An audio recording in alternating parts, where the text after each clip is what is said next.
네, 반갑습니다. 6월 19일 금요일 장중시황 설명드리도록 하겠습니다. 자, 장중시황 일단 상황을 좀 보고 있으니까 상승 출발했었던 증시가 조금 밀리고 있는 모습이 확인되고 있죠. 자, 그렇다고 하더라도 뭐 크게 걱정하시는 분은 없을 것 같아요. 일단 시장 자체가 뭐 많이 밀린다거나 이런 형태의 모습이 아니라 지지선을 유지로 한 그런 어떤 지지선 테스트 뭐 그런 정도고요. 뭐 일단은 좀 상황을 지켜보자 이런 형태의 모습이겠죠. 그리고 주말 동안에 이제 기간이 있다 보니까 아무래도 이제 주말장에서의 경계 매물이 좀 출현한 것이 아닌가 이렇게 판단이 되고 있습니다. 현재 수급 상황은 기관과 외국인들이 모두 매도를 진행하고 있는 모습이고요.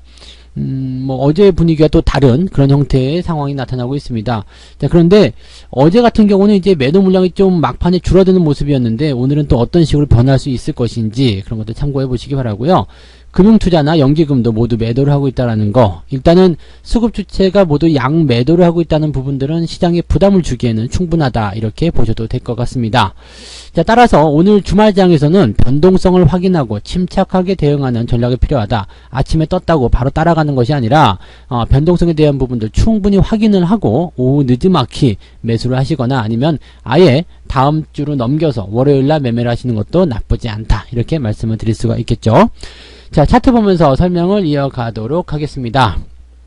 혹시라도 차트가 안 보이시는 분들, 그런 분들은, 유튜브 쪽으로 넘어오시면 됩니다. 유튜브에서 성투사 검색하시면, 제가 올려놓은 시황들이 나오니까 그 부분들을 참고하시면 될 것 같습니다. 네. 한 가지 안내 말씀 드렸고요. 자, 시장 상황 보도록 합니다. 차트상에서 보여지는 부분들은 일단 상승 출발 이후에 주가가 꾸준하게 밀리는 모습입니다. 내려가는 포인트가요, 아래쪽 지지선, 즉 20일 이동평균선 근처 2110포인트 정도까지 밀렸다가 꼬리를 달고 올라오는 모습입니다. 분봉 보시면 이제 현재 시점에서 저점을 잡아내고 다시 올라가는 모습인데, 지금 위에서부터 내려온 물량이 너무나 많아요. 그래서 지금 저점 지지가 단기적 반등으로 연결되고는 있습니다만 이것이 지켜질 수 있을 것인지 여기에 대한 여부가 아직은 불투명하다 보시면 되겠고요. 역시나 아침 시점에 1시간 동안 여전히 이제 단타성 매물들이 많이 나왔었죠. 그래서 쏟아내는 부분들, 그 다음에 받아주는 부분들이 지금 나타나고 있는 모습인데, 10시가 넘어가는 시점이기 때문에 일단 아침 시점에서 나타난 부분들을 정리를 하고 상황을 반전시키고자 하는 움직임은 나오고 있다 보시면 되겠습니다. 다만 이 반등이 단기적 반등인지 아니면 연속성을 가질 것인지는 수급 동향을 확인하시면 체크가 되실 것으로 생각이 됩니다. 자, 그 부분들 조금 이따가 살펴보도록 할 거고요. 코스닥 가도록 합니다. 코스닥 역시도 마찬가지겠죠. 네, 주가 상승 폭이 진행되고 있다가 하락으로 전환됐고 그 다음에 반등하는 모습들. 자, 이런 모습은 일단 뭐 주가가 상승한 포인트는 뭐 미국 시장이 보합 수준 유지했다 이런 부분에서의 뭐 그런 안도감 이런 것들은 전혀 아닐 것 같고요. 일단 북한에 대한 어떤 악재들 또는 뭐 그 외적인 부분에서의 악재들이 사실상 또 막 그 심각하게 나타나거나 불거지거나 그런 모습은 아니란 이야기죠. 다만 이제 미국 시장에서의 어떤 변동성, 그 재확산에 대한 우려감, 미중 갈등 우려 등등의 여러 가지 내용들이 시장의 압박 요인으로 작용했을 것이다 정도로만 생각하시면 되겠고요. 외국인들은 일단 주말장 동안에 뭐가 나올지 몰라서 불안하다 이런 생각 좀 하고 있는 것 같아요. 근데 지금 남아있는 경제지표들은 뭐 실업수당 청구 건수가 발표가 됐기 때문에 경제지표에 대한 부분보다도 이제 백악관에서 발표할 인프라 구축에 대한 내용들, 그 다음에 경기 부양에 대한 이런 어떤 신호들, 그런 것들이 시장의 어떤 내용으로 작용하게 될 것 같습니다. 중요한 거는 그 내용들이 시장에 긍정적인 영향을 줄 것이냐 아니냐라는 거죠. 그 부분을 지금 확정짓기 어렵다라는 내용이 되는 거고, 또 이 재확산, 즉 신규 감염자의 어떤 증가 속도가 얼마만큼 나올 것이냐, 주말 동안에 집계가 되는 부분들이 이런 시장의 부담감을 만들었을 것이라 생각합니다. 다만 시장은 여전히 기대감 나와 있고 그 다음에 하락에 대한 어떤 악재 포인트도 그렇게 크지 않기 때문에 지지선은 지켜주자 이렇게 모양이 나타나고 있는 것 같습니다. 일단 뭐 시장 자체가 지지선을 지켜주고 밀리지 않는다라면 지켜보는 거죠. 일단 가고 있는데 뭐 특별하게 걱정하실 필요는 없을 것 같아요. 그리고 종목별 움직임들이 굉장히 강한 게요. 현재 이제 신라섬유 같은 경우 어제 상한가 기록한 이후에 주가 상승률이 이제 추가적으로 더 나타나고 있는 모습인데, 이렇게 저점 지지권대에 가까이 있었던 종목군들의 상승이 굉장히 강하게 나타나는 모습들이 나타나서 시장과 관계없이 그냥 종목 위주의 장세가 나타나고 있다, 그렇게 진행이 되고 있다, 이 정도로만 판단하셔도 좋을 것 같습니다. 북한 관련주도 보면 이제 빅텍 같은 경우가 오늘도 추가 상승이 나오지만 오늘은 이제 매도의 어떤 흐름들이 좀 나타날 것 같습니다. 음봉이 떨어지고요. 그 다음에 아직 거래량이 늘어나지 않았는데 아침 거래량으로만 본다라면은 조금 많지 않나 생각이 듭니다. 어제보다도 거래가 늘어날 것으로 생각되고 있고요. 거래가 늘어나게 된다라면 일단은 매도가 많이 나오는 것으로 생각하시면 되겠습니다. 늘 말씀드려왔듯이 이렇게 거래량과 함께 음봉이 크게 만들어지게 되면 매도 양상으로 가는 것이 맞다라고 보시면 되겠죠. 지금은 일단 이 정도라면은 절반 정도 차익 실현이 맞는 것 같고요. 그 다음에 어제의 종가 수준을 이탈하는 그런 큰 흐름의 양봉이 나타나게 되면 여기서는 매도가 들어가시는 것이 바람직합니다. 자, 우선주도 한번 볼게요. 삼성중공업 우선주. 저는 삼성중공업을 본주로 가지고 있는데 요것도 뭐 수익이 많이 나긴 했습니다만은 네, 우선주에 비하면 세 발의 피죠. 그래서 삼성중공업 우선주를 딱 보니까 이제 상한가가 풀렸죠. 풀리고 거래량 늘었습니다. 그리고 윗꼬리 그 다음에 음봉 나타나는 모습이죠. 자, 어제 말씀드린 대로 이런 신호가 나오면 팔 수 있을 때 팔자, 미련 없이 매도하시는 것은 아주 좋은 전략이 될 것 같습니다. 그래서 오늘 차익 실현 챙기는 방법들 권장해 드리도록 하니까 참고하시면 좋겠습니다. 그래서 이렇게 시장이 약간 과열 국면을 이끌어 갔었던 종목들의 포지션들이 매도로 바뀌게 되면서 이제 정상적인 포인트로 돌아가는 것이 아니냐 이렇게 판단들이 되고 있습니다. 그래서 그런 내용들을 좀 참고해 보실 필요가 있겠고요. 다만 이제 종목별로 봤을 때 기아차라든지 이 현대차 이런 종목군들은 말씀드렸듯이 이 데드크로스 상황을 해소하기 전까지는 주가가 올라가기 어렵습니다. 그래서 이 부분들은 옆으로 더 눕거나 아니면 소폭 조정을 또 만들 수도 있으니까 이렇게 아직 데드크로스로 들어가서 조정이 진행 중인 종목들은 건드리지 말고요. 조금 더 기다렸다가 매수하시면 아주 좋은 타이밍을 잡게 될 겁니다. 그래서 어쨌건 정배열 상황, 그러니까 종목별로 따지게 된다면 현대차가 올라가기 바로 전에 5월 말 수준에 그런 형태의 모습들에 있는 종목들 찾아보면 있어요. 그런 종목들 매수로 들어가시면 뭐 주말 동안에 매수하시는 것도 나쁘지 않다고 생각하실 수 있겠습니다. 그래서 그런 정도 접근을 해주시면 문제없다 이렇게 말씀을 드리면 되겠죠. 자, 수급 동향 가도록 합니다. 수급 상황을 살펴보게 되면은요, 지금 외국인과 기관들 매도가 지금 아침에 쏟아졌단 말이에요. 근데 현재 시점에서는 또 이제 외국인 매도가 살짝 멈추는 모습이죠. 아침에 다 쏟아낸 부분에서 살짝 멈추고 들어가는 모습 나쁘지 않겠죠. 그리고 뭐 금융투자라든지 이런 쪽도 비슷한 모양새 보여주고 있는데 금융투자는 조금 멈추는 듯 하다가 다시 또 매도를 확장하고 있는 모습이라서 얘는 안 되겠다 이 생각이 좀 들기도 합니다. 아마도 추가적인 하락, 주가 하락에 대한 포인트를 계속 보고 있는 것이 아닐까 이 판단이 들고 있으니까 이런 내용들 같이 참고하시면 도움이 될 것 같습니다.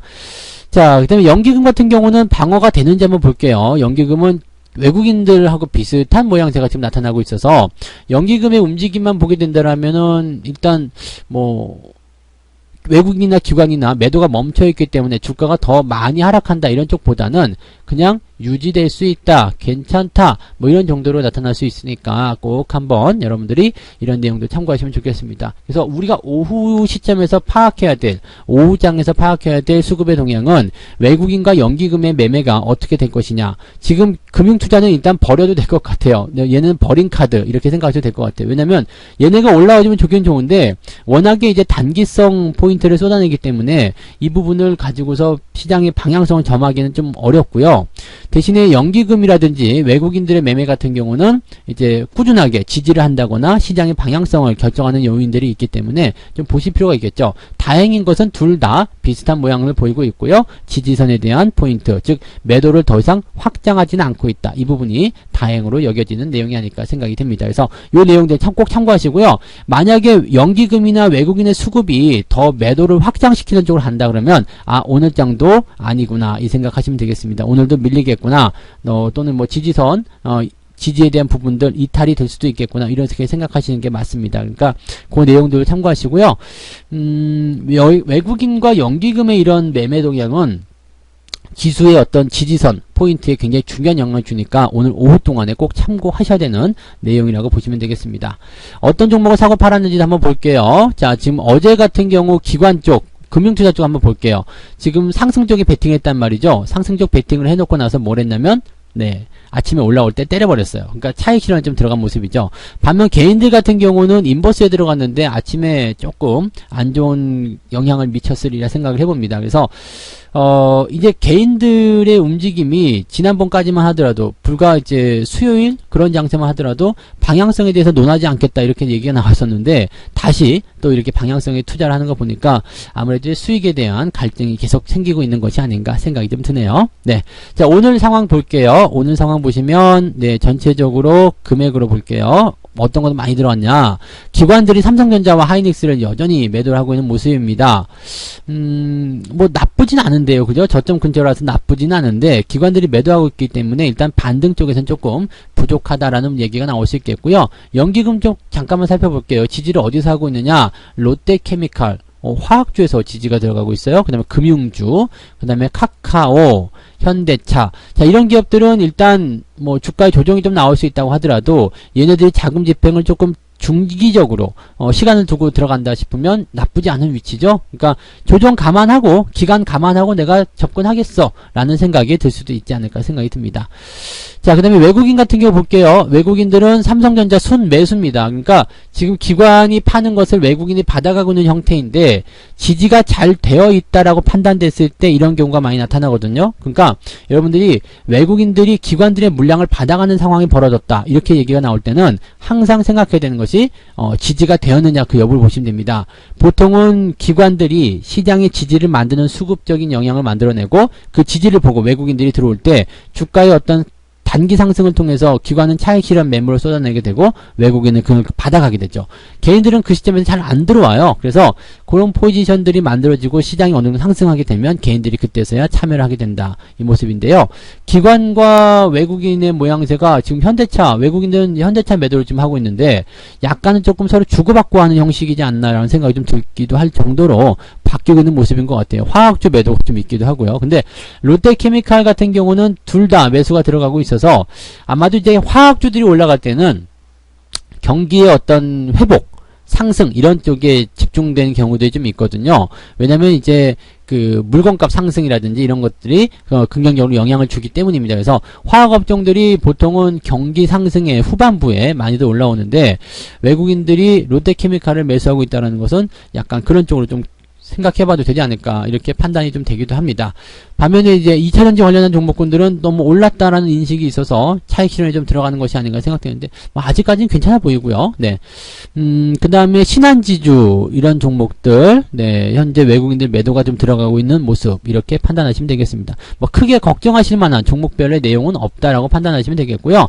금융섹터도요 지금 일단 지지선 눌림목이 잘 나오긴 했는데 문제는 뭐냐면 데드크로스예요. 그래서 지지선 확보되고 데드크로스 상황을 유지해 나가다가 전환이 되는 포인트가 만들어지게 되면 그 시점이 금융주들에게도 매수 타이밍이 될 겁니다. 그래서 지금은 뭐 늘 드려야 되는 말씀이지만 겁먹지 말고 물러서지 말고 그냥 쭉 진행하시면 될 것 같아요. 아직 우상향에 대한 패턴 그대로 유지가 되고 있다 생각하시면 되는 거고요. 본격적인 조정이 나타나더라도 현재 시점에서 코스피 같은 경우는 1950까지 밀리더라도 별 문제가 없어요. 코스닥 같은 경우도 마찬가지죠. 670포인트까지 밀리더라도 추세가 바뀌었다거나 그렇게 보진 않습니다. 그러니까 이번에는 조정이 나오더라도 나올 만한 조정이었어 괜찮아 라는 생각을 하셔도 되는 부분이라서 오히려 저가 때 지지선 가까이 들어가게 되면 매수가 들어가는 모습이 계속해서 발생하게 될 것이다 라고 보시면 되겠습니다. 자, 오후에 체크할 사항들 다시 한번 정리를 해드릴게요. 오후에 체크할 사항들은 수급 동향, 연기금과 외국인의 수급 동향이 밑으로 빠지느냐 마느냐 그 부분 꼭 보셔야 되는 내용이라는 거 이 말씀 드렸고요. 변동성이 만약에 확대가 된다라면 일단 매수에 대한 생각을 집어넣으시고요. 오후 늦지막히 또는 다음 주 월요일 시점에서 매수를 해보시는 것이 더 유리할 것이라고 생각됩니다. 그래서 그런 정도 판단하시고 시장에 대한 관점은 오르는 종목도 있고 내리는 종목도 있지만 많이 오른 종목들의 경우는 차익 실현, 특히 우선주, 빅텍과 같은 북한 관련주들 이런 것들은 매도 의견으로 가시는 것이 유리하다고 말씀을 드렸으니까 꼭 이런 부분들 참고하셔서 대응을 해주시면 좋겠습니다. 자, 오늘 장중시황은 여기까지 전달을 해드리고요. 네, 마감시황 때 나머지 동향들 종합해서 알려드리도록 하겠습니다. 저는 마감시황 때 다시 오겠습니다. 고맙습니다.